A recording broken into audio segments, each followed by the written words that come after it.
We just talked about how you exchange your lineups and some of the situations that occur with a player being late. Earlier we mentioned that if you know that you're going to default a court, you let the opposing team know 24 hours or more in advance, and myself and the club by email. If you know a team you're not going to field all courts, the opposition doesn't have to send opponents to be there just to collect a victory. That's only a requirement at district championships and beyond. In local league play, you default a court, the other team just takes a win, their players don't show up. But we talked about in exchanging lineups, sometimes match time comes around and a player isn't there.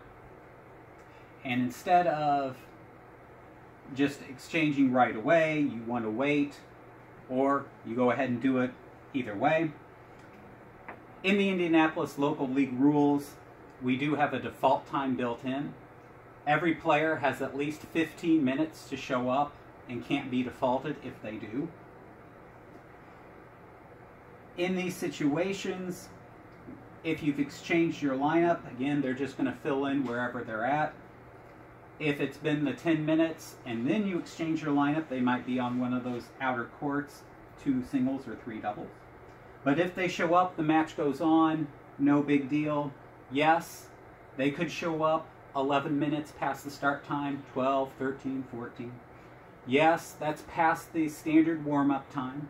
But if they do show up and you're going to play the match, they get 5 minutes to warm up to help prevent injuries, and then they just go. There's no accommodation given in terms of, oh, well, my side gets 3 games to start because your player was late, or anything like that. You either play the match or you don't play the match.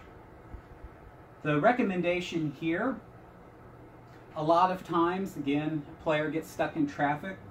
If you're talking with the other captain and you believe that they are really in touch with their late arriving player, we hope you'll give them some consideration to get to the match, whether it's 16 minutes or whether it's 20 minutes they're going to be late. And again, you just play. If they can't get a hold of their player, we certainly understand that you say, okay, well, after 15 minutes, if they're not here, my team's taking the default on whatever court that is, and we're moving on with our lives. A big recommendation, though, is if somebody's going to be 15 minutes or more late, when you're communicating with the other captain, be very clear about what your team's going to do. Is it going to take the default, or is it not going to take the default? You as captain are the only person that should be deciding this. It shouldn't be by committee. It needs to be clear. Absolutely do not say, well, if they're late by more than 15 minutes, we're going to take the default. But then they can play for fun, because no one has fun in that situation. Either stick to the rule, take the default, or say, that's fine, they're 20 minutes late, we'll play it. They're 25 minutes late, we'll play it. 30 minutes late, tough, we're taking the default. Once it's past 15 minutes for a player to show up, you may take a default. When you're talking with the opposing captain, be very clear in your communication about when you're going to take that default, whether it's right away at the 15-minute mark, not playing around.